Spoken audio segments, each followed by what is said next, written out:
Welcome back to the Gilded Cage, where we examine the opulent prisons of wealth and the dark passions they can inspire.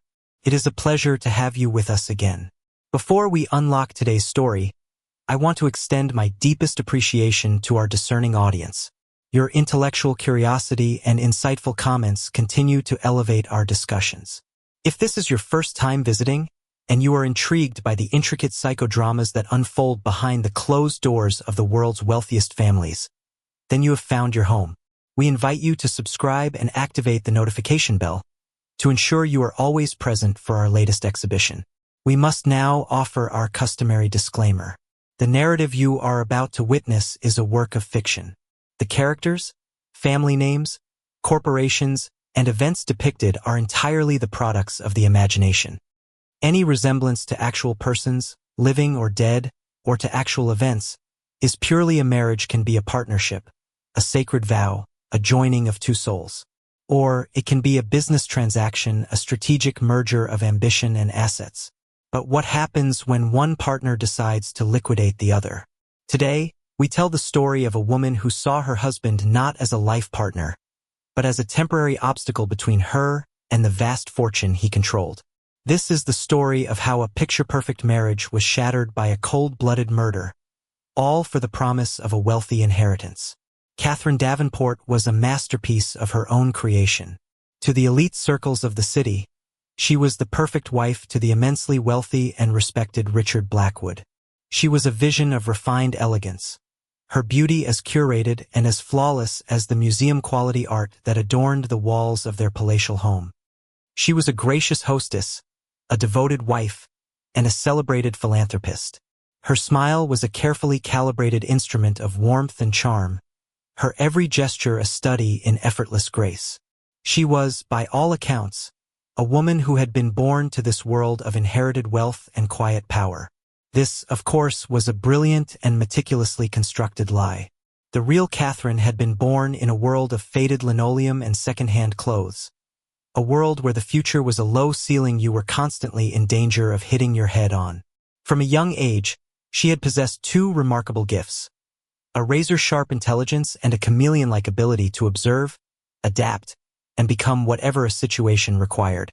She had watched the wealthy girls at the public library where she studied, absorbing their mannerisms, their speech patterns, their casual, unthinking confidence. She had understood, with a pragmatism that was chilling in its clarity, that there were two ways to get the life she wanted: build it or marry it. She chose the more efficient path. Richard Blackwood was the culmination of her life's work. He was the scion of the Blackwood dynasty, an old-money family whose fortune had been built on global shipping and textiles for over a century. But unlike many men of his station, Richard was possessed of a deep, almost boyish sincerity. He was a good man, a man of integrity and quiet kindness, genuinely in love with the brilliant, beautiful, and seemingly down-to-earth woman who had captured his heart. He saw Catherine's humble origins not as a liability, but as a testament to her strength and character. He was utterly, completely, and fatally besotted.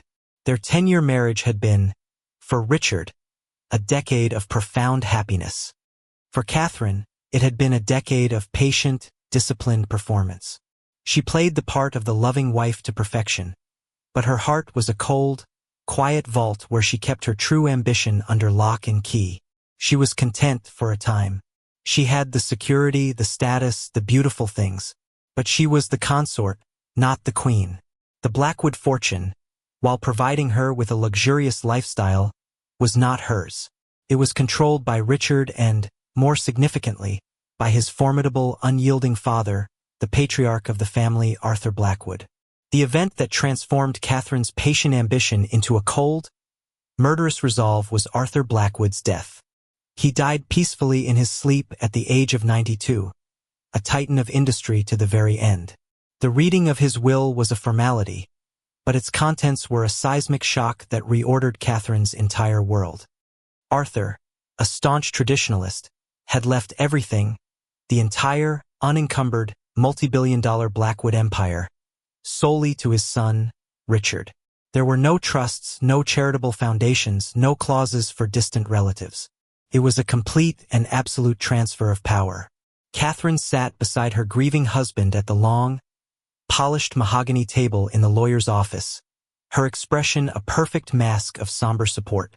But inside, her mind was a supercomputer, processing the implications with breathtaking speed. The one great obstacle between her and true, absolute control was gone. There was now only one final, fragile barrier left: Richard. The thought of murder did not come to her in a flash of passion or a moment of madness. It arrived as a quiet, logical, and inevitable conclusion, like the solution to a complex mathematical equation. Richard was in his late 40s, healthy and vibrant. To wait for a natural death would be to wait decades, to risk the fortune being diluted by poor investments, or worse, to risk Richard discovering the cold, hollow truth of her heart. The most efficient, most logical course of action was to accelerate the timeline. Her plan began to form that very day, a chillingly detailed blueprint for the perfect, untraceable crime. She would not use a gun, or a knife, or any other crude instrument of violence. Her weapon would be as elegant, as subtle, and as deceptive as she was. It would be an act of God, a tragedy, a terrible misfortune. She knew Richard's one physical vulnerability. He had been diagnosed a few years prior with a minor cardiac arrhythmia. It was a benign condition easily managed with daily medication, but it was a pre-existing weakness, a medical footnote that she could elevate to a headline. She would give him a heart attack. A powerful, fatal, and seemingly natural cardiac event. Her research was meticulous, conducted in the dead of night on a new, untraceable laptop she had purchased with cash. She became an amateur toxicologist, a student of obscure poisons that were difficult to detect in a standard autopsy. She bypassed the common, clumsy poisons and found what she was looking for in the elegant, deadly world of botany. Digitalis purpurea, the common foxglove. The plant's beauty was a perfect metaphor for her own. Its lovely, bell-shaped flowers concealed a potent cardiac glycoside, digitoxin, a substance that, in small, controlled doses, was used in heart medication, but in a larger, concentrated dose would trigger a violent, fatal arrhythmia, a perfect mimicry of a massive heart attack. The best part was its subtlety. Traces of it in a man with a known heart condition would not necessarily raise a red flag. It would look like a tragic, acute failure of a compromised heart. The source of the poison was the next problem to be solved. She could not simply buy a foxglove plant. It would be a traceable link. The solution was in the very heart of the Blackwood legacy. Their sprawling country estate in the Hudson Valley, a place Richard loved and where they spent most of their weekends. The estate's magnificent English gardens, designed by Richard's mother, were famous for their beauty. And in a quiet, shaded corner, Catherine knew there was a large, thriving patch of foxglove, planted decades ago for its ornamental beauty. The weapon was already in her garden, waiting. Over the next few months, Catherine began the slow, patient process of preparing the poison and setting the stage. She harvested the leaves of the foxglove, careful to wear gloves. She dried them slowly, and then, using a small, dedicated coffee grinder she would later destroy, she ground them into a fine, greenish-brown powder. The resulting substance was incredibly potent and had a bitter taste that would need to be masked. While she prepared her weapon, she began to subtly, methodically isolate Richard. He had a younger sister, Sarah, a sharp, intuitive woman who had always maintained a polite, but cool, distance from Catherine. Sarah had a way of looking at Catherine as if she could see the complex machinery whirring behind her eyes. Catherine began to orchestrate a small, believable family rift. She accidentally let slip a piece of sensitive business information that Richard had shared with her. Information that ended up costing Sarah's husband a significant investment. The fallout was messy and painful, creating a chasm of hurt and mistrust between brother and sister, just as Catherine had intended. She also took control of Richard's health. She began to help him manage his medication, laying out his pills for him each morning with a glass of water.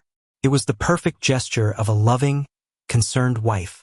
"You work so hard, my love," she would say, her voice a soft caress. "The least I can do is make sure you're taking care of yourself." He, in his trusting love for her, saw it as an act of devotion. He did not see it as a dress rehearsal. The final element was the alibi, the narrative of the tragic event.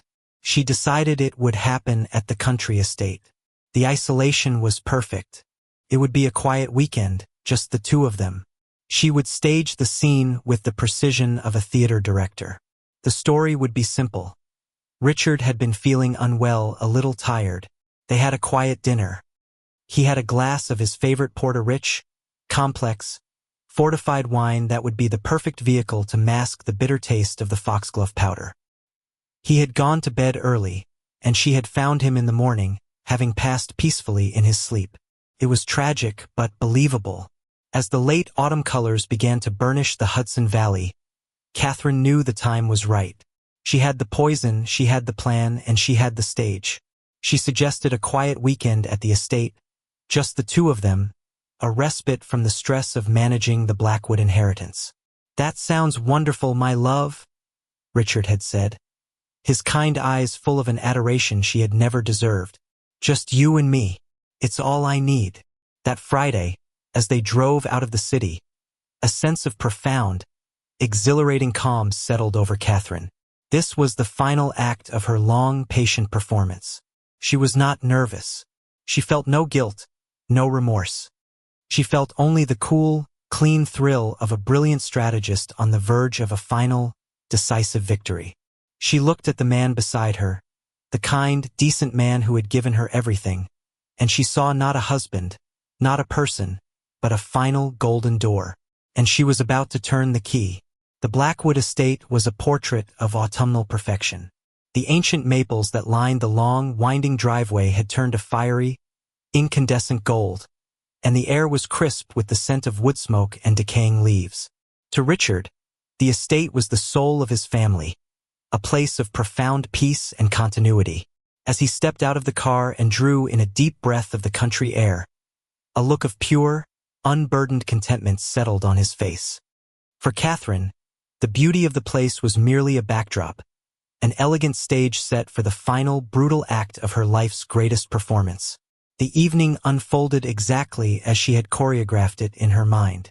The housekeeper and cook had been given the weekend off, a gesture that Richard saw as a desire for privacy and intimacy, but was, in fact, a crucial element of Catherine's need for isolation. She prepared dinner herself, a simple but elegant meal of all his favorite dishes. She moved about the vast, professional-grade kitchen with a calm, unhurried grace, every action deliberate and precise. She was not just a wife preparing a meal for her husband. She was a priestess preparing a final, ritual sacrifice. The poison, a small, lethal dose of the powdered foxglove leaves, was contained in a tiny, unmarked porcelain jar, hidden amongst her collection of exotic spices. As she plated the main course, she paused. The moment was clinical, devoid of all emotion. She took a small amount of the powder and meticulously worked it into the rich, dark sauce of Richard's filet mignon, a sauce whose powerful flavors of red wine, shallots, and thyme would easily mask the poison's bitterness. They ate in the small, intimate dining room, a fire crackling in the grand stone hearth. Richard was in a relaxed, expansive mood, talking about his plans for the Blackwood Foundation, a new philanthropic arm of the company he wanted to establish in his father's memory. He spoke of his desire to do some good in the world, to use his immense wealth to create a legacy of kindness. Catherine listened, her expression one of perfect, attentive adoration, her heart a cold, still stone in her chest. She watched him eat every bite of the poisoned meal, her mind a detached, clinical observer. With every swallow, he was sealing his own fate and securing her future. "You are a good man, Richard Blackwood," she said, her voice a soft, convincing murmur, as she reached across the table and placed her hand on his. He smiled, his kind eyes full of a love she was about to extinguish forever. After dinner, as planned, she suggested a glass of port in the library. The library was Richard's sanctuary, a magnificent, two-story room lined with thousands of leather-bound books.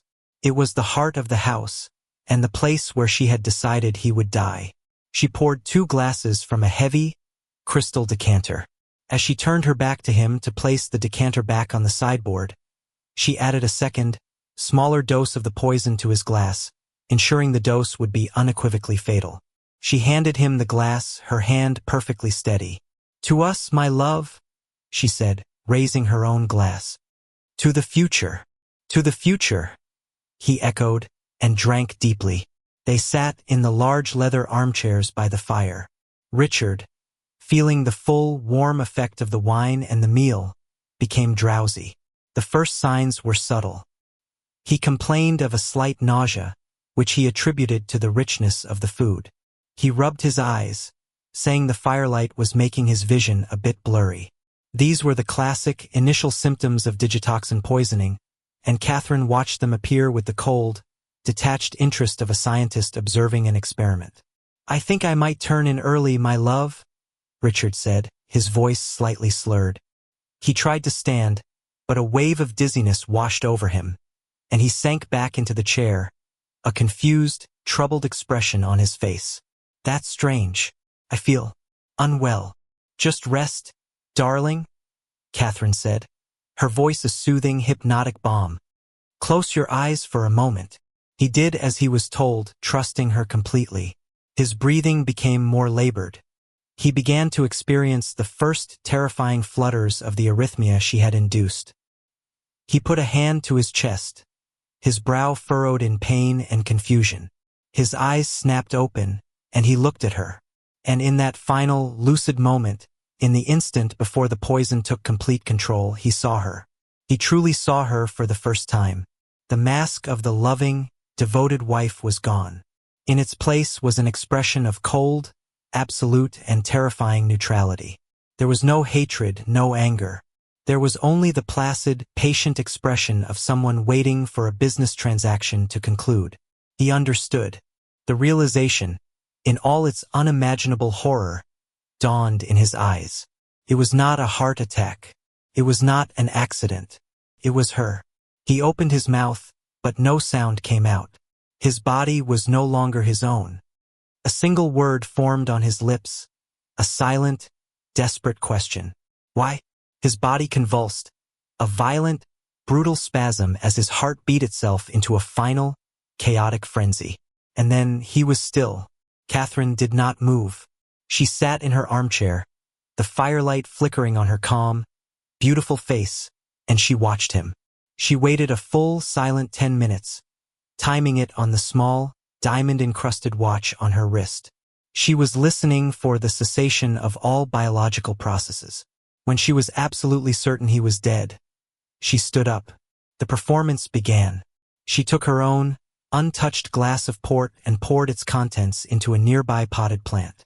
She then took Richard's glass, carried it to the kitchen, and washed it, along with the dinner plates, with a meticulous, forensic care. She returned to the library and began to construct the scene. She mussed Richard's hair, loosened his tie, and placed a half-read book in his lap, as if he had simply fallen asleep while reading. She then waited another hour, a calculated period of time before a discovery would seem natural. She spent the time walking through the silent, magnificent house. Her house. She touched the smooth, cool marble of the mantelpiece. She ran her hand along the spines of the ancient books in the library. She looked at her reflection in the dark, plate-glass windows. She was no longer a consort. She was the queen. Finally, she went upstairs to their bedroom, changed into a silk nightgown, and prepared to deliver the performance of her life. She took a deep breath, and she began to scream. Her screams were a work of art. They were not the shrill, panicked shrieks of a B-movie actress. They were the raw, guttural, soul-shattering sounds of a woman whose world has just been ripped apart. She ran down the grand staircase, her voice echoing through the vast, empty house. She fumbled with the phone, her hands shaking with a perfectly feigned terror, and dialed 911. Her conversation with the operator was a masterpiece of hysterical, fragmented grief. "My husband. I think he's dead. In the library. He wasn't feeling well. He just fell asleep by the fire. Oh God, he's not breathing." The local volunteer fire department paramedics were the first to arrive, followed by a deputy from the county sheriff's office. They found a scene of quiet, domestic tragedy. They found a beautiful, iconic woman, a pillar of the community, utterly destroyed by grief, clinging to the still warm body of her beloved husband. The initial assessment was exactly what Catherine had planned. The deputy, a man who had known the Blackwood family for years, saw no reason for suspicion. Richard Blackwood had a known heart condition. He was a man under immense stress, having recently inherited a global empire. A sudden, massive coronary was a tragic, but entirely plausible event. Detective Harding, who was on call for the county that weekend, arrived an hour later. It was a formality, a required sign-off for an unattended death of a high-profile individual. He walked into the library and was met with the same scene of tragic perfection. He saw the grieving widow, now sedated and being cared for by a hastily summoned local doctor. He saw the peaceful, almost lifelike body of Richard Blackwood, slumped in his favorite chair by the fire. Everything was exactly as it should be. But Harding was a man who noticed the things that were out of place. And in this room of perfect, tragic order, two small things bothered him. The first was the washed wine glass he saw drying by the kitchen sink. Why, in a house with a dishwasher, would a woman wash a single, specific glass by hand on a night like this? The second, and more significant, was the scent in the room. It was not just the smell of old books and wood smoke. There was another, fainter, and stranger smell. A faint, bitter, almost medicinal scent, like crushed almonds, that seemed to be coming from the fireplace. He walked over to the hearth. Catherine, in her meticulous cleaning, had made one tiny, almost insignificant mistake. To dispose of the last, incriminating traces of the foxglove powder and the small porcelain jar it was in, she had thrown them into the fire. She had assumed they would burn to ash. But the intense heat had caused a chemical reaction with the glaze on the porcelain, releasing a faint but distinct odor. It was an odor that Harding, who had worked a case years ago involving a different kind of plant-based poison, vaguely recognized. It was nothing. A trick of the mind, a phantom scent. But it was enough. It was a single, discordant note in an otherwise perfect symphony of death. On his official report, he listed the cause of death as a suspected cardiac event, pending an autopsy. But on a private, gut level, he made another note. He requested that the standard toxicology report be expanded to include a full, non-standard screening for alkaloids and cardiac glycosides. It was a long shot, a costly and unusual request for what appeared to be a natural death. But Detective Harding had learned, over a long and weary career, to always trust the dissonant note. In the weeks following Richard's death, Catherine Blackwood's performance as the grieving widow was so flawless, so utterly convincing, that it became a thing of legend in their social circle. She was a portrait of tragic, shattered elegance. Dressed in exquisitely tailored black, her beautiful face pale and etched with a profound, yet dignified sorrow, she moved through the funeral and the subsequent memorial services like a ghost. She accepted the condolences of senators and CEOs with a quiet, heartbreaking grace. She was a pillar of strength, a woman holding the shattered remnants of her perfect life together with an admirable, almost heroic, fortitude. Behind this public facade, she was a whirlwind of cold, efficient activity. She moved with the speed and precision of a corporate raider executing a hostile takeover. She met with the Blackwood family lawyers, her mind sharp and clear, absorbing the complex details of the vast inheritance. With Richard dead and no children, the will was simple. His entire estate, the global shipping empire, the textile mills, the vast portfolio of stocks and real estate, passed directly and unconditionally to his surviving spouse. She was now, by a significant margin, one of the wealthiest women in the world. She began to consolidate her power immediately. She installed her own people on the board of Blackwood Industries. She began the process of liquidating certain, sentimental assets that she deemed inefficient, including a historic property that had been in Richard's family for generations. She was not a custodian of a legacy. She was a conqueror, stripping a conquered kingdom of its most valuable treasures. Richard's sister, Sarah, watched all of this with a growing sense of horror and suspicion. The rift that Catherine had so carefully engineered between the siblings meant Sarah's initial grief was tinged with a deep, bitter regret. But as she watched Catherine's swift, almost vulture-like claiming of the empire, her grief began to curdle into a cold, hard certainty. Richard had been a cautious, sentimental man. He never would have approved of the ruthless, unsentimental dismantling of his family's history. This was not the action of a grieving widow. It was the action of a predator who had finally taken down her prey. Sarah tried to voice her concerns to the family lawyers, to the board members, but she was dismissed as an emotional, grieving sister who was lashing out. Catherine, with her flawless public performance, had insulated herself perfectly. She was an object of pity and admiration.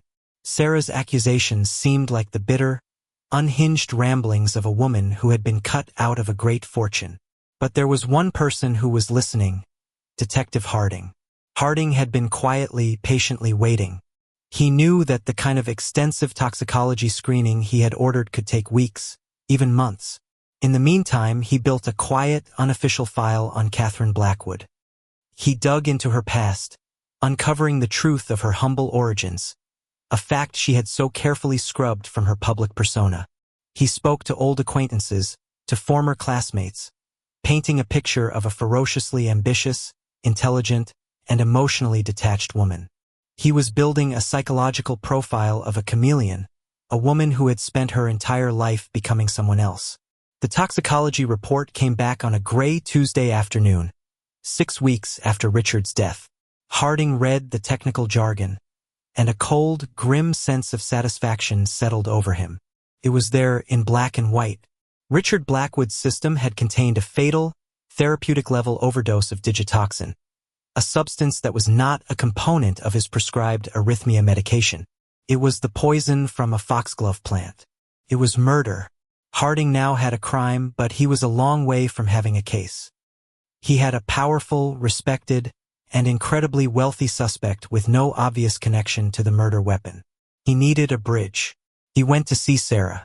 In the sterile, quiet environment of his office, Sarah finally unburdened herself of every suspicion, every small, unsettling detail she had observed in Catherine over the years. She told him about Catherine's almost unnatural poise, her lack of genuine emotional connection, and, most importantly, she told him about the gardens at the country estate. "My mother was a master gardener," Sarah explained, her voice low and intense. "She planted everything in that garden. I remember her telling me about the foxgloves. She called them beautiful poison. She warned us never to touch them." This was the bridge Harding needed. He now had a direct, plausible link between his suspect and the murder weapon. He obtained a warrant, a difficult and politically sensitive thing to do, to search the Blackwood estate. He also obtained warrants for Catherine's computers, her phone records, and her financial statements. The search of the estate was a turning point. In the garden, the police forensic botanist confirmed that several of the foxglove plants in the shaded corner had been recently and deliberately harvested. In the house, in a small, locked desk drawer in Catherine's private study, they found a book, a comprehensive guide to medicinal and poisonous plants. The page on Digitalis purpurea was subtly, almost invisibly dog-eared. But the true smoking gun came from the digital forensics team. On the laptop Catherine had purchased with cash, the one she believed to be untraceable, a deep-level data recovery specialist found the ghostly fragments of her deleted search history. Undetectable poisons that mimic heart attack. Digitoxin lethal dosage. How to administer plant-based toxins. New York inheritance law for widows. It was an overwhelming, undeniable blueprint of a cold-blooded murder. Harding arrested Catherine Blackwood at her city penthouse. There was no dramatic showdown. He and 2 other detectives were let in by her maid. They found her in her study, on the phone with a broker in Zurich, calmly discussing the transfer of several $100 million to an offshore account. She saw the detectives, and her face did not register surprise or fear. She simply ended her call, her expression one of weary, regal annoyance, as if she were dealing with a minor but irritating household problem. "Detective Harding," she said, her voice as cool and as smooth as marble. To what do I owe this unpleasant intrusion? Harding did not answer. He simply laid out the evidence on her antique desk, one damning report at a time. The toxicology report, the forensic analysis from the garden, and finally a printed list of her internet searches. He watched her face as she read.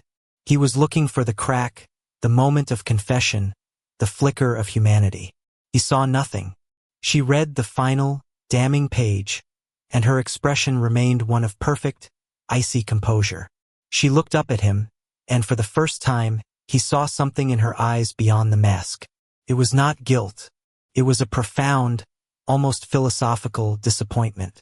She was not disappointed in herself. She was disappointed in him for being clever enough to have caught her. It was a brilliant plan, Harding said, his voice quiet, almost perfect. A small, thin, and utterly mirthless smile touched Catherine's lips. Almost, she agreed, is an ugly word, detective. Her trial was a global sensation, a lurid, high-society drama that played out on the front pages of newspapers worldwide. She maintained her innocence with a chilling, unwavering arrogance, attempting to frame Sarah for the crime, suggesting she had been jealous of her brother's inheritance. But the evidence was too mountainous, too absolute. She was found guilty. As the judge delivered the sentence life in prison without the possibility of parole, Catherine showed no emotion. She simply stood, a statue of cold, defiant elegance, before being led away.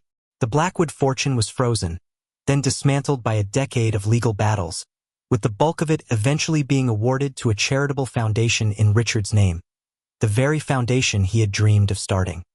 The great inheritance that Catherine had killed for turned to ash, slipping through her fingers. Her gilded cage had become a literal one, a small gray cell in a maximum security prison. She spent her days in the silent, ordered world she had, in a way, always craved. But it was a world devoid of beauty, of power, of the adoration she had worked so hard to manufacture. She was left with nothing but the cold, hollow truth of her own soul, a legacy not of wealth, but of dust.